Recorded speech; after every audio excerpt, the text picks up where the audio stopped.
जळगावमध्ये जमावाच्या मारहाणीत 21 वर्षीय तरुणाचा मृत्यू झालाय। जामनेर तालुक्यातील छोटा बेटा गावात ही घटना घडली आहे। मारहाणीचं कारण मात्र अद्याप अस्पष्ट आहे। जळगाव शहरात यानंतर आता तणावाचं वातावरण पसरलंय। जामनेरमध्ये पोलीस अधीक्षक महेश्वर रेड्डी दाखल झालेले आहेत। नेमकं कशामुळे मारहाण झाली आणि काय प्रकरण होतं हे अजून समोर आलेलं नाही। मात्र यानंतर जळगाव शहरात तणावाचं वातावरण पसरलेलं आहे। पोलीस अधीक्षक महेश्वर रेड्डी तातडीनं घटनास्थळी दाखल झालेत।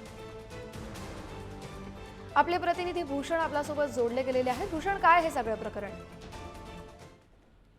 नक्कीच जामनेर मधल्या छोटा बेटावर या ठिकाणी हा प्रकार घडलेला आहे। जो मयत तरुण होता हा दुपारी एका कॅफेमध्ये बसलेला होता। त्या ठिकाणी अचानक एक जमाव येतो आणि त्याला मारहाण करू लागतो।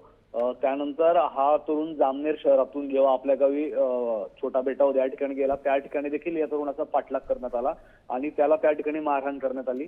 त्याच्या आईने देखील या ठिकाणी मध्यस्थी करण्याचा प्रयत्न केला, मात्र जमाव ऐकण्याच्या मनस्थितीत नव्हता अशी प्राथमिक माहिती आपल्याला आता मिळते आहे। या मारहाणीमध्ये जो 21 वर्षीय तरुण आहे सुलेमान खान याचा मृत्यू झालेला आहे आणि आता जामनेर शहरात तणावाची परिस्थिती निर्माण झाली आहे।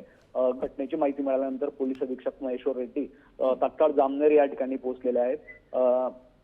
जामनेर पोलीस ठाण्याबाहेर तसेच उपजिल्हा रुग्णालयाबाहेर जमाव मोठ्या संख्येने जमलेला होता। हा जमाव पांगवण्याचा आणि परिस्थिती नियंत्रणात आणण्याचा प्रयत्न पोलीस दलाकडून सुरू आहे। मारहाणीचं कारण मात्र अद्याप स्पष्ट झालेलं नाही।